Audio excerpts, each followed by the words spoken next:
This Is Your Life, this London's Phoenix Theatre, this Operation Surprise for a delightful actress who in a few days' time will be appearing in the French farce Caught in the Act. And what more distinguished, what more accomplished co-conspirator could a man wish for than my debonair old friend Michael Dennison, believe it or not, making your 49th play in the West End. That's right.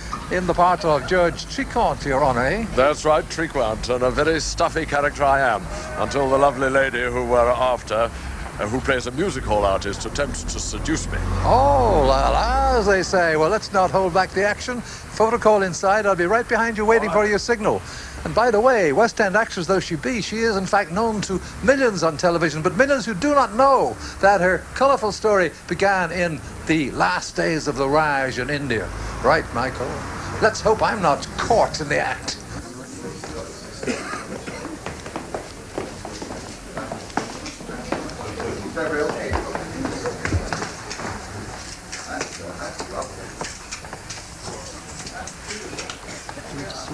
Good evening, Mademoiselle Coubette, bearing a striking resemblance to Nicola Freeman of Crossroads Motel, don't you think?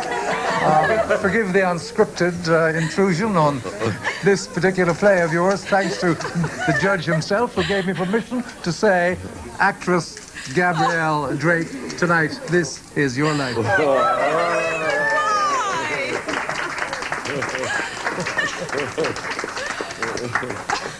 So I wasn't quite caught in the act. Thank you, Michael. My goodness, I was.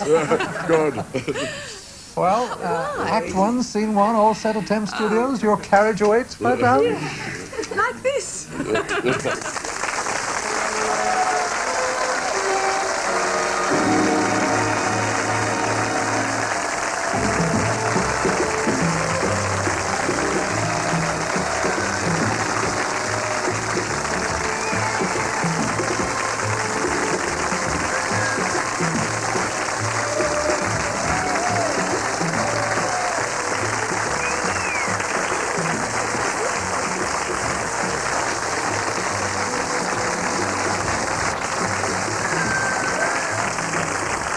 I think you were trying briefly to work out who was the extra part. You didn't spot me straight I away. thought you had to be Monsieur Onnequin, who is the author of our play.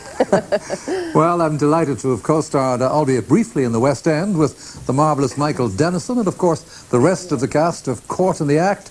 Avril Elgar, Derek Smith, Trevor Cooper, Colin Proctor, Lisa Hollander, Una Kirsch, Margaret Morris, Jonathan Price and Anthony Erskine.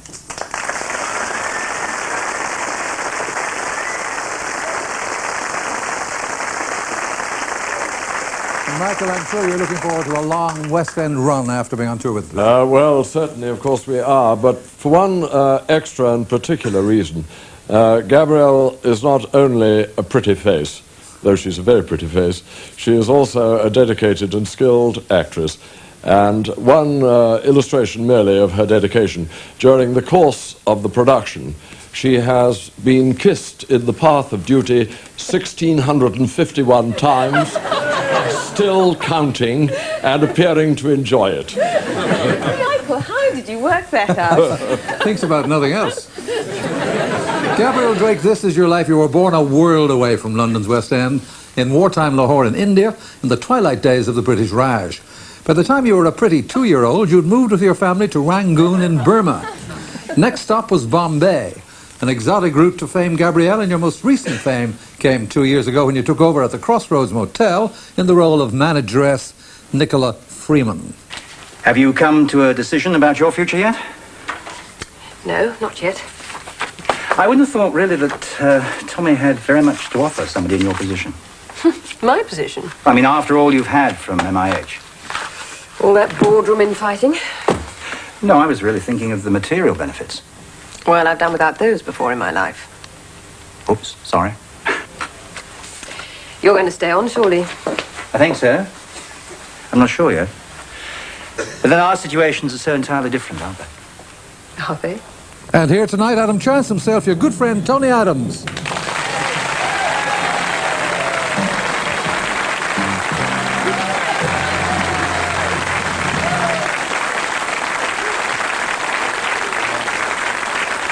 Tony, I understand that Gabrielle Drake isn't only known as Nicola Freeman at the Crossroads Motel. Yes, that is correct. When she first arrived at Crossroads, we were not allowed to see her. She was kept secreted away in the office. And we all felt a bit miffed by this, and I gave her a nickname. And I called her Dora Duck. Gabrielle Drake, Dora Duck. And it's stuck. And she's been known to all of us very fondly, and we love her dearly as Dora. And Tony calls my car the shopping bag on wheels. And that's why, Gabrielle, although they cannot be here, if you look at that screen, we're taking a trip to the Crossroads Motel, first to join Paul Henry and Jane Rossington. Congratulations, Gabrielle. Benny would like to say something. Hello, Mrs.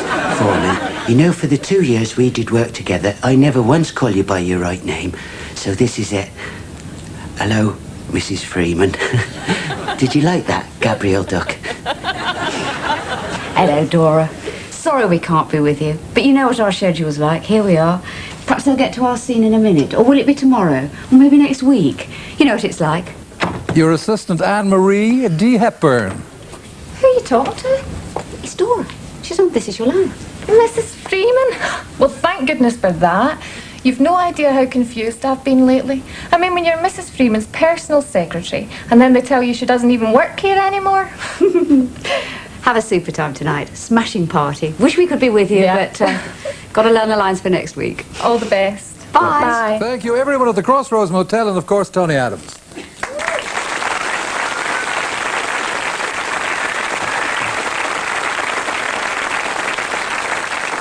Well, Gabrielle, your home in real life couldn't be further removed from Crossroads Motel. In fact, it's a 12th century abbey in Shropshire Village, which you share with your artist husband, who, of course, is here tonight, Louis Devet.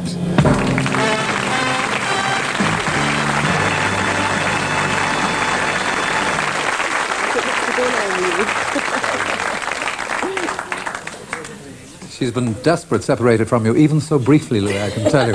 Louis, where is he? I know. It's 20 years since you two met. Was it a romantic meeting? Not in the least, Damon. We had a mutual theatrical friend who brought her round one day, but unfortunately he'd given her such a build-up as a person that she expected to see some blonde Scandinavian giant. And took me for the servant when she came in and gave me her coat. It wasn't a very auspicious beginning. Well, now, when It you... went from better to better. And when you were married on May the 18th, 1978, it really was the wedding of your dreams, and not only because of your beautiful bride, but you were determined it should be at one particular church. Yes, indeed. I had some very many years, I'm ashamed to say how many, before I'd been cycling through Gloucestershire and Wiltshire, and I had come across this little church, which was once the centre of a village. But the village was decimated by the plague, and the people fled away, leaving the church by itself. It had been abandoned for very many years, occupied by Cromwell's soldiers. A great fresco within, and I swore to myself that one day, if ever I married, I'd marry there. And there was a difficulty. We had to qualify for it, and so we stayed in the whereabouts and met the most charming, delightful vicar, who became a very good friend and is always remembered by us. And here tonight, that very same dear friend, the vicar who married you, the Reverend Colin McCarthy.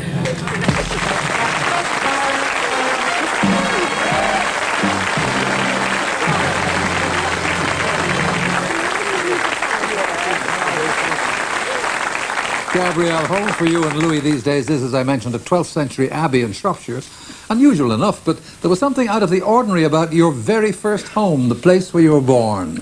Yes. It was the house that Dad built, wasn't it? And you called it Packing Case Villa. These days, their home is in Warwickshire, but right here tonight, your father and mother, Rodney and Molly.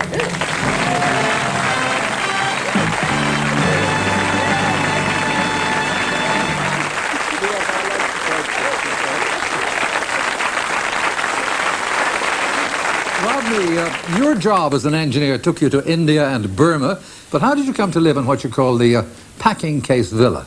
Well, it was when I was taken out of the army and told to build a very big sawmill up in the Punjab. It had come over from the States, and there were over 100 enormous packing cases involved, and I decided to use these to build somewhere for us to live, which was a small point which had been overlooked by the authorities. And so this, doing this, including getting the mill going, took me exactly 9 months to build the mill and packing case villa, as she christened it. It was completed in time, I gather, for Gabrielle's arrival. Yes, Precisely. she meanwhile was spending the time producing her in the 9 months. Let's look at Packing Case Villa. Here it is, Gabrielle, the very first family home in the Punjab. Good gracious. When the family moved to Rangoon, you're joined by a baby brother, Nick, a talented musician and composer who, alas, died only aged 26, 12 years ago. From Rangoon, Molly, you moved to Bombay in 1949, and I believe it was there that Gabrielle showed her first interest in the stage. Yes, Eamon, that's right. There was a charity show in which I was taking part and modelling a few cotton dresses, and I took Gabrielle along to have a look. And years later, she told me that this was the moment when it all started. She saw me up on that stage and she said, "That's where I want to be, up on that stage." On the subject of her birth, she wasn't exactly born in the proverbial trunk, but she was born in a packing case. And as we can see here from this brief glimpse of home movie, Gabrielle, at a very early age, you certainly weren't camera shy. There's your mother and father at your home in Rangoon, and there you are with your father. In fact, when you lived in Rangoon, where your father was an engineer with the Bombay Burma Trading Corporation, your new home was rather smarter than Packing Case Villa. Here it is, an imposing mansion with sweeping lawns, and there you are in front of a group of family and friends. Your parents are there on the right of the picture, and in the middle there are neighbours and relations of yours in Rangoon. And when you were a little girl in Burma, your favourite song was "London Bridge is Broken Down." Yes, those same Rangoon neighbours are your Aunt Nancy and Uncle Christopher McDowell.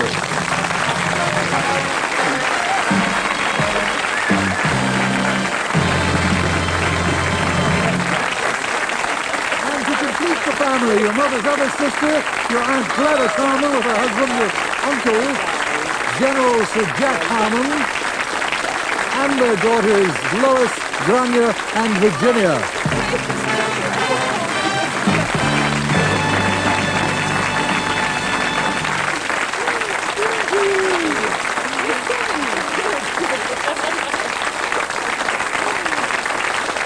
Nancy, you were neighbours in Rangoon nearly 40 years ago because your husband Christopher there also worked for the same company in Rangoon. Now, you returned to England a few years after the Drake family, and I believe Gabrielle gave you an inkling of her acting ambition. Yes, I remember when she was about 7 years old, we were sitting all round together in her home in Warwickshire, and she recited a little poem to us and reduced us all to tears. And when I said, "Oh, darling, you did make us cry," she said, "That's exactly what I meant to do." Never been able to do it since. But when you're 7 years old, Gabrielle, your father here is offered a job as managing director of an engineering firm in Birmingham. So your family returned to live in England.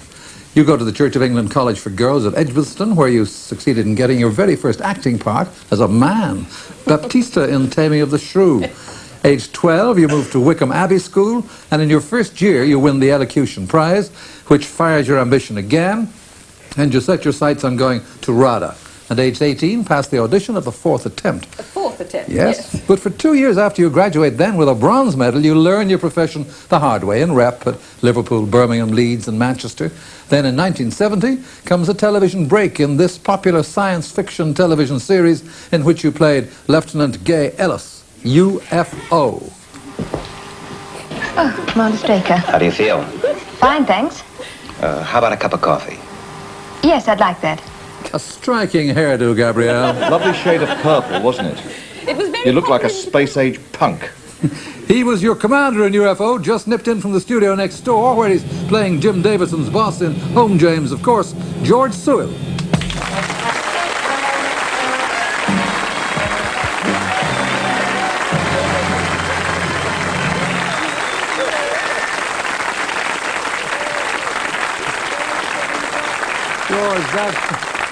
Good to see you again. That series was seen all over the world. Oh, yes. We used to get lots of fan letters from all over the world, particularly about Gabby's hair. You see, none of the viewers ever knew why her hair was purple. And I have to tell you the truth, neither did we. But I remember in particular one letter from a fan in Tokyo. And I can quote this. He said, after asking for about photographs and autographs and all that sort of thing, I am also receptive to the reception of hair from Gabrielle Drake's head or anywhere. It is very beautiful, but why? Thank you, George Sewell.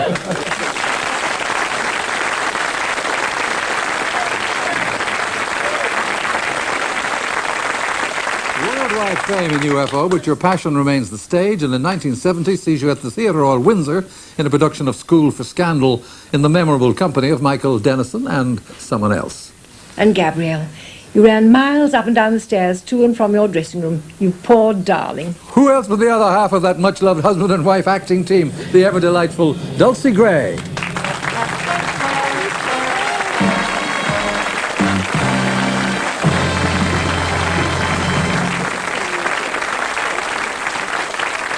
Dulcie, darling, it sounds as though that production was rather tiring for Gabrielle. It certainly was. We were doing School for Scandal.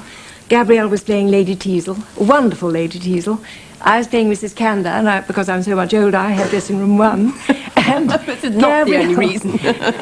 Gabrielle was so polite that she used to go running up and down stairs where her long Mirror was in her own dressing room. So I said, perhaps she'd like to share mine, and we've become friends ever since. Yes. Absolutely. Thank you, Dulcie Gray.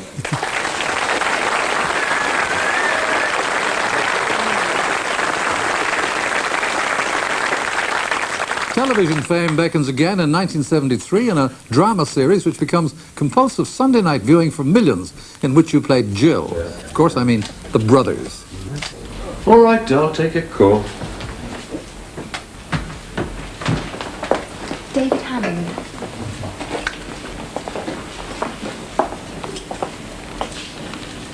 Hello, David. Oh, just working. I don't know. Why? Well, I'll find out. Felix, how long do you want me for? You're booked till 6:30. Yes, I know, but do you think you might... booking's a booking, Tom. All right. 6:30. Well, what kind of party? Not, I hope, like the last one. All right, I'll take your word for it. Bye. And here tonight, your good friends from that successful series, Julia Goodman and Jennifer Wilson.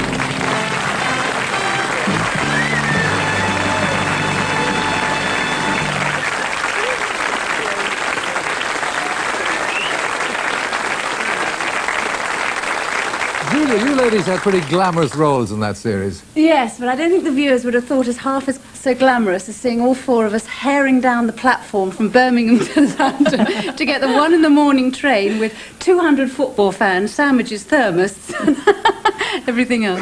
But it was a wonderful time. We all had a great time, didn't we, Jenny? Yes, we did, and we all loved Gabby very much, in spite of an experience I had in Sweden. A very attractive man came rushing over to me, and he said, you are Jennifer Wilson, aren't you? And I said, yes, yes, I am. And he said, oh, good, I'm so glad. I'm so in love. And I said, oh, with Gabrielle Drake. Thank you, Jennifer Wilson and Julia Goodman.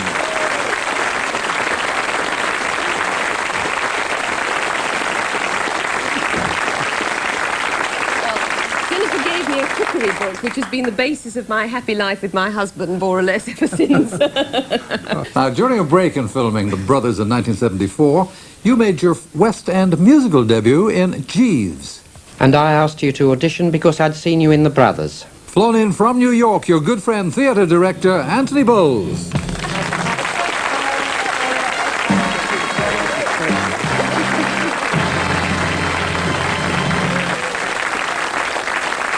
Well, Anthony, clearly you'd been impressed by Gabrielle's performance in The Brothers.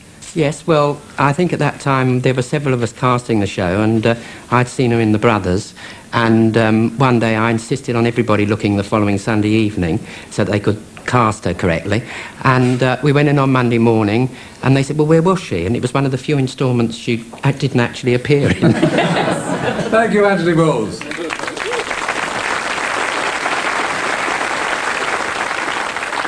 So, Gabrielle, away from the bright lights of the West End, you love nothing more than relaxing at your Shropshire home. And there, your closest friends in the village life from the cottage just down the road. Now, as you know, One of them hasn't been in the best of health lately, but she and her husband very much wanted to be a part of your evening, and they talk to you now from the village, Bob and Greta Nicholas. And Greta recalls your prompt action when she was taken ill on a recent night out with you and Louis. Hello, Gabriel. Sorry we can't be with you tonight. I do hope that you don't get any 999 calls tonight, as we did several weeks ago when we were out together. But thanks to your prompt action, I'm sitting here, fit and well. Gabriel, I'm just going to pop down to the Abbey now to have a good look round and feed Rastus, the old cat. And in the meantime, Gret and I thought we'd polish off this bottle of hock that you left us the other night, so we can drink your health. Have a lovely evening. Good health, love. Thank you, Greta and Bob Nicholas.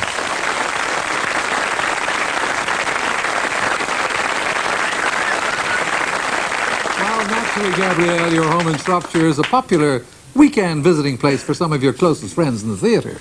And the last time I was visiting you, remember I promised you a trug. I've no idea what a trug is, but I do know that's your great friend from your days at the Bristol Old Vic, star of My Fair Lady and much more, Cheryl Kennedy.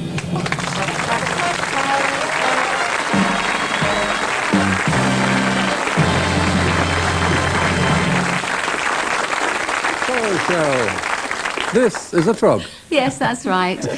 We had a lovely weekend, Jasper and I, down in the Abbey, and I promised you that. Do you remember when we were driving to do, Yes, yes, well, you've it's got lovely. it now. Thank you very much. Just in time, well, too. 2 years late. Thank you, Cheryl Kennedy.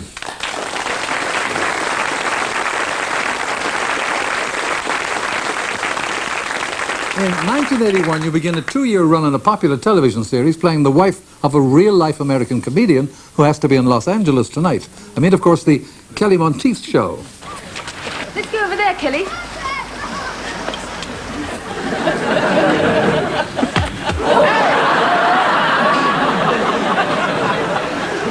I think this will be all right here, Kelly. Here? No, wait a minute.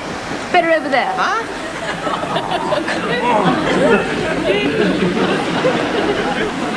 Stuck in Los Angeles, but not stuck for words tonight, because if you look at that screen, he recalls those shows with you from Los Angeles, Kelly Monteith. Hello, Eamon, and hello, Gabrielle.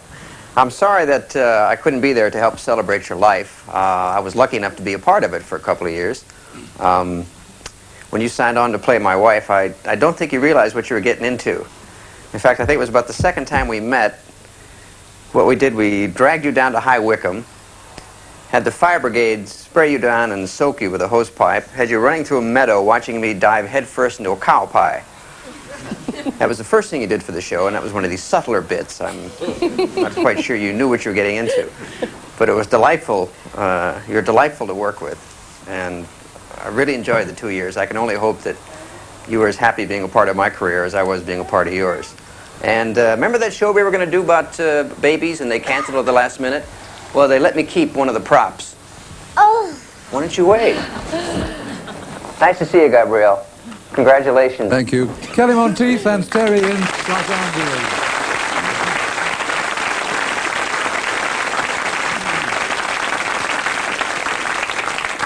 A last reminder, Gabrielle, of those happy childhood days when you lived with your family in Rangoon. Here's a delightful picture of you taken in your garden in Rangoon. Who's that little boy with you, I wonder? Shane A Carey. neighbour's son. I think his parents were your mother and father's closest friends in Burma 40 years ago. We were brought up together, weren't we, Gabrielle? We even shared the same pram. Today he lives with his family on the island of Maui in Hawaii, but to renew those memories of old Rangoon, we've flown him 7,500 miles to be here tonight. Shane Carey.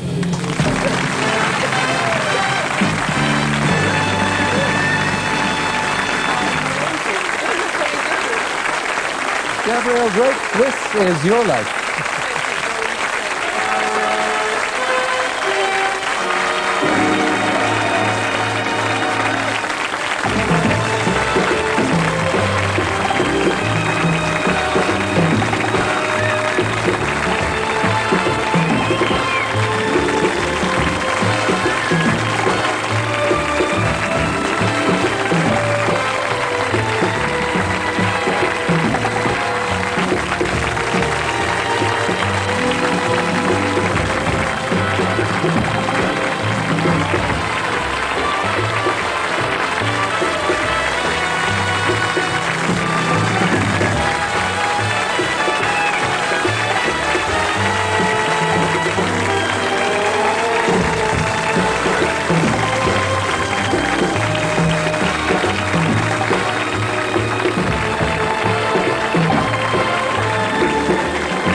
That was the last in the present series of This Is Your Life.